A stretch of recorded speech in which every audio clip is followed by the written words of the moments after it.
මම බොහොම දන්න කතාවක් ගමු කොහොමද?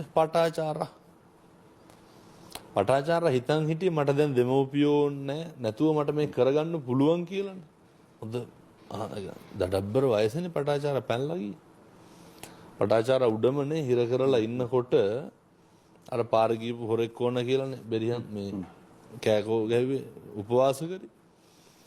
දැන් පටාචාරා ඒකෙන් නැත්තටම නැති වුණා. මං කියන්නේ මේ අර සමහර වැරදීම් යෞවනය තුල වෙන සමහර වැරදීම් ජීවිතවල ලොකු හැරවුමක් වෙනවා. සමහර වැරදීම් ජීවිතේ ලොකු හැරවුමක් වෙනවා. ඒක ඉතින් අර නැත්තරම නැති වෙන්න පුළුවන් හොඳ. මේ ඔව් ඒ කියන්නේ මේ ඒක ඔබ කියන එක මොකද? ඒ කියන්නේ සමහර වැරදීම් ජීවිතේට පාඩමක් වෙනවා කියලා වරද්ද ගන්න එපා. ඔව්.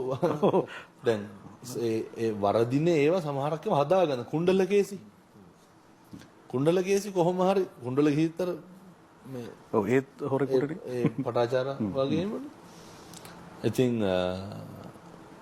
පටාචාරට මුළු ජීවිතේම නැති වුණා. නමුත් අවසාන ආධ්‍යාත්මික වශයෙන් ශික්ෂණයක් ලබා ගත්තා.